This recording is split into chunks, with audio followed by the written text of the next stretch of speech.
His wrists were bound with silk, but they burned like iron. He didn't cry. Not when they stripped his name, not when the contract was signed, not even when his mother looked away as he was taken. She had to. That's what the Empire demanded. He was just a boy, barely old enough to hold a sword, yet sold like perfume. Not to fight, not to farm, but to serve behind gold-painted doors where no men were allowed, except those who had been changed. They called it a blessing, but behind palace walls, blessings wore masks. He was led barefoot through tiled corridors, past veiled women who didn't meet his gaze, into a room filled with steam and silence. A eunuch whispered, "After today, you'll never be anyone else again." The boy clenched his fists. The knife never asked permission. And after the silence came the velvet, the perfumed skin, the waiting. But no matter how much rosewater they poured on him, the blood memory stayed. He became a shadow among silks, not quite a man, not quite a ghost, only useful. And by the time he was 15, he had learned what real power was. Not swords, not crowns, but secrets whispered through locked screens and trembling breath. And in the heart of the Empire, no one remembered his name, because they were never supposed to. This is the forgotten story of a boy who was sold into royal pleasure and left behind in the footnotes of an empire. They called him a gift. But no one asked the boy if he wanted to be given. He was born in a small Anatolian village, the kind you'd never find on a map. A place where the wind rustled olive branches before dawn, and mothers called their children home with claps instead of names. His home was built of dry clay, warmed by firewood and stories. He would sit near the old women as they spun yarn and whispered tales of jinns, cursed wells, and the Sultan's golden palace, a place so far away it may as well have been another world. To the boy, that world was just a dream. He was more concerned with climbing fig trees, chasing hens through the fields, and hiding from the sun under a neighbor's donkey cart. He laughed easily, loved sweet pomegranates, and never wore shoes unless someone important was visiting. His name was short, something soft that only his mother used. He never thought of it as something that could vanish. But one autumn morning, the men came. They didn't smile. They rode horses with black saddles and silver daggers.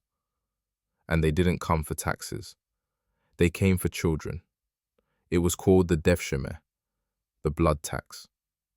One boy from every few villages, chosen not for his strength, but for his silence, his obedience, his eyes. The boy didn't understand, but he understood his mother's tears when they touched his chin and said he was handsome. He understood her scream when they reached for his wrist. That night she didn't cook. She just wrapped flatbread in a faded cloth and tucked it into the folds of his shirt.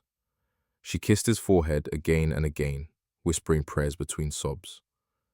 Then she stepped back, as if distance might protect him. He was lifted onto a wooden cart with 6 other boys, none older than 10. One had dried blood under his nose.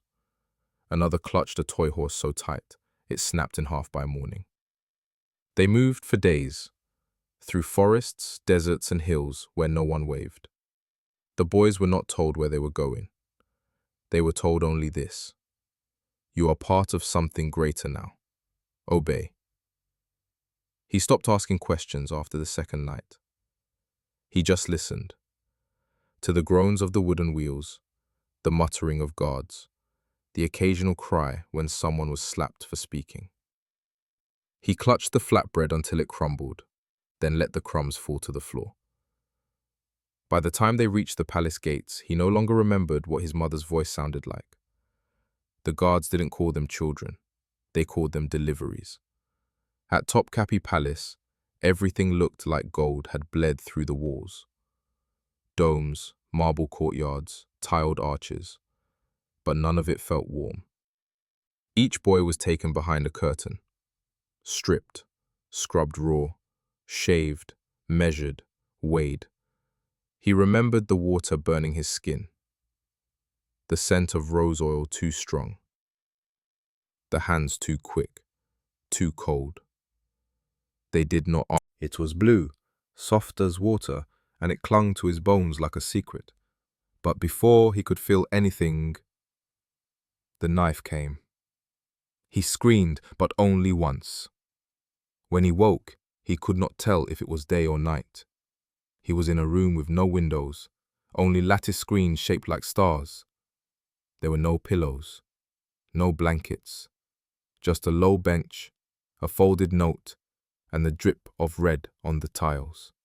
The note said, "You belong to the palace now. Remember everything. Say nothing." He lay there for what felt like days. Sometimes he closed his eyes and imagined his mother's voice. Other times he kept them open so the dark wouldn't swallow him. He did not cry. He just listened. The palace breathed in whispers. He began to recognize the rhythm of footsteps. Light ones meant concubines, heavier ones, guards. The tap of wooden sandals meant the eunuchs were near. No one spoke to him. No one said his name. He was brought food, fruit, rice, strange spiced meats, but no warmth. He watched the palace through slits in doors and carved windows. He saw shadows pass, silhouettes of women with jeweled hands, boys with books tucked under their arms, men who never smiled. He began to understand the world without ever stepping into it. He memorized where the guards turned, how many steps between corners, which servant entered the harem and when. He became invisible. The concubines never looked at him, but they whispered as he passed. He didn't understand the words, but he felt the warning. One day he passed by a mirror, tall, silver-framed. He didn't recognize the boy looking back, thin, pale, lips pressed tight, eyes older than they should have been. He reached out to touch his own face, then stopped, because behind him a eunuch was watching. The man nodded. Nothing more. The boy lowered his hand. He had learned what mattered, not to speak, not to run, not to remember, only to obey and never be noticed. And from that moment he began to fade, not in body, but in name, in memory, in meaning. He was no longer a boy. He was a tool, an instrument of silence, waiting to be used. He was no longer a boy, not in the eyes of the palace, nor in his own. He had become a shadow that moved when summoned, a whisper that lingered in marble halls. He was told to never speak unless spoken to, and even then to choose silence if possible. The eunuchs trained him to be invisible. His footsteps became lighter than silk on stone, his breath barely heard. He stood at the edges of grand rooms, always watching. He saw more in silence than most men saw in power. At banquets, he watched noblemen drink wine like it was water, boasting of wars they hadn't fought. Behind curtains, he saw concubines weep into their sleeves after being dismissed. In quiet corners, he memorized faces and voices until he could recall conversations, word for word. One evening, while lighting a lantern in the corner of a council room, he overheard a man say, "The Sultan must not hear of this." He didn't understand what this was, but he memorized the name, the voice, the direction of the whisper. That same week, 3 men vanished from the palace records. He was learning that knowledge was currency, and currency could kill. He was summoned to a private chamber by the Sultan's vizier. The vizier said nothing at first. He merely handed the boy a folded silk cloth and pointed at the carpet. When the cloth was unwrapped, a single ring lay inside, gold with a red stone. "You saw who dropped it?" the vizier asked. The boy nodded. "Then write their name carefully." No one taught him how to write, but they expected the letters anyway. Painfully, slowly, he carved the name in charcoal ink. The next day, he was given a new room. and new silk robes. He didn't ask what happened to the owner of the ring. One morning the Queen Mother sent for him. Her chamber was a world of incense and secrets. No men were allowed, but he wasn't a man, not anymore. She asked him to tell her what the other concubines whispered about at night. He paused. She leaned closer and whispered, "Loyalty is rewarded." He told her one name. That night the harem fell silent. One concubine was gone. She was never mentioned again. The prince had started to trust him too. The sultan's youngest son, barely older than the eunuch boy himself, had grown attached. He spoke to him as if to a friend, told him of dreams, of fears. Once, the prince said, "I think I will never be sultan. My brother is too strong." The boy said nothing, but he listened. A month later, the brother was dead. "Poison," they whispered. He wrote until his fingers bled and then dipped them in the ink. Still, they weren't satisfied. He was moved to a smaller chamber, no windows, a candle that was replaced once a day, a bowl of water, a scroll, a quill. This was not punishment, this was training.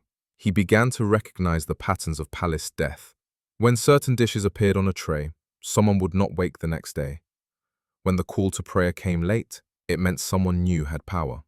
When the palace dogs were too quiet, that meant a body was being removed. He started recording not just facts, but rhythms. He became an observer of decay. Then one day, he was ordered to watch the Janissaries. He had never entered their quarters before. Steel, sweat, prayers in strange dialects, boys younger than him learning how to kill men twice their size. He was not one of them, but he was among them. They ignored him, at first, until one soldier mocked his silence, called him Ghost Boy. The others laughed. He did not react. 2 days later, that same soldier was dragged away in the middle of the night. The laughter stopped. He began to move freely, almost like smoke. The palace no longer questioned his presence. He was everywhere and nowhere. He carried letters, he served drinks, he lit lanterns, he extinguished them, and he listened. He learned which officials had lovers, which guards slept during prayer. He saw what happened when a servant dropped a glass in front of the sultan. He didn't scream when the blade came down. He only memorized the sound. And then the sultan himself asked for him. The boy entered the garden tent just before sunset. Wine had been poured. The sultan asked, "Have you been loyal?" He bowed his head. "Have you heard my enemies speak?" He said nothing. The sultan poured another glass. "Would you die for me?" Finally, he looked up. "I already did." The sultan laughed. The boy did not. That night, his shadow did not return to his chamber. It disappeared into a wall, like breath into smoke. He had become a ghost, not dead, but no longer alive either. He was now an instrument of empire. He was the knife held behind silk. He was the voice behind a whisper. He was the secret they forgot to bury. That night, everything changed. That night they dressed him in velvet. The fabric felt like a lie against his skin. He stood in the center of a candlelit chamber, arms outstretched as 2 elder attendants draped crimson robes over his shoulders, fastening a golden clasp at his collarbone. His face was blank, but his hands trembled. He was no longer just a listener in shadows. Now, he was being prepared for something. But what? They brushed his hair with rose oil, painted kohl beneath his eyes, and when they were done, he barely recognized the boy staring back from the bronze mirror. The hallway bent sharply and ended at a wooden door carved with a single tulip. He paused before it. No guards, no voices, only the smell of incense and damp wood. The tulip wasn't just a flower, it was a symbol. In the palace, tulips meant beauty and control, fragility wrapped in power. His fingers hovered above the handle. He didn't knock. He was told not to. The door creaked open on its own. Inside, silence clung like smoke. There were no tapestries, no luxuries, only stone walls, a low table, and 3 men. Instead, they asked who the Pasha had spoken to, not how he was, not what he needed, only what did you see, who whispered what, where did the coin go? He stood straight, chin raised, eyes dead. One man fiddled with a string of prayer beads, another unrolled a scroll, but didn't read from it. The third leaned forward, hands folded. Tell the truth, he said, softly, not for yourself, for the empire. He said nothing. His silence grew heavier than words. He was dismissed. But he didn't return to the barracks. He walked to the edge of the palace gardens, where dead fig trees twisted above dry fountains. There was no wind, no footsteps behind him, just quiet. He sat beneath the blackened branches and tried to remember his mother's voice, but he couldn't. All he could hear was the sound of boots, whispers, and doors opening without locks. They gave him a blank scroll, no ink, no quill, only a scroll and a room with a table. He stared at it for hours. Did they want him to invent something? To confess? To betray? He didn't write. He just placed the scroll back on the table and left. No one stopped him. The next day the sun rose cold, and the harem was quieter than usual. Lady Nurbanu was gone the next day. Her chamber lay open. A silver tray of untouched figs still sat near her bed. The mirror was uncovered, a sign. She hadn't died. She had been erased. He stood at her door, unsure why it hurt. He had only heard her voice once. She had said, "Some of us don't get to choose who we become." Now, he understood what she meant. They wanted a ghost who listened. Not a servant, not a slave, not even a person. Only eyes, only memory, only silence. So he became that. A shadow in every room, a presence behind every veil. He watched princes argue, concubines cry, guards drink, scribes bribe, and the Sultan pray alone at night. He never spoke, but they knew he remembered. That was power, or maybe that was the curse. Because years later, when the empire wrote of victories, of palaces and treaties and parades, they never wrote his name. He had lived, he had watched, but he was never seen. The moon had long since climbed past the minarets, and the palace was quiet in a way only secrets can understand. No one remembered his name anymore. He had become a presence, like dust on marble, like shadow on silk. Even those who still feared him only referred to him as the listener. They said he knew when a man was lying before the lie left his mouth. They said he could repeat entire conversations he never witnessed. They said he wrote things no one ever read. Once, a foreign ambassador asked, "Who was that boy beside the Sultan?" No one answered. Some claimed he had died years ago. Others whispered he was never alive to begin with. He became a ghost, not of death, but of duty. He saw queens crowned and queens executed. He saw princes born and princes strangled with a silken cord. He remained, always watching, always writing. When the empire shifted, when the Janissaries rebelled, when blood ran through the palace tiles like spilled ink, he did not run. He only moved deeper into the shadows. Some say he lived to old age, bald and voiceless, his memories bound in leather scrolls hidden beneath the library floor. Others believe he never aged, that he still listens from behind carved doors and curtain folds, where no one dares look too long. He was the cost of silence. He was what power required. And in the end, no monument bore his name. No scroll listed his deeds. Just a locked room in the oldest wing of the Topkapi Palace, where a quill rests beside an extinguished lamp, and a final page never finished. They never carved his name into stone. No statue, no scroll, no record. just a palace shadow who once stood too close to the truth and paid the price for listening. History remembers the great sultans, the battles, the empires, but it forgets the ones who were used and then erased. Boys like him were chosen not for power, but for silence. If you listen closely, you can still hear their stories in the quiet corridors of history. You just have to know where to stand and what not to say. Subscribe for more stories history tried to bury.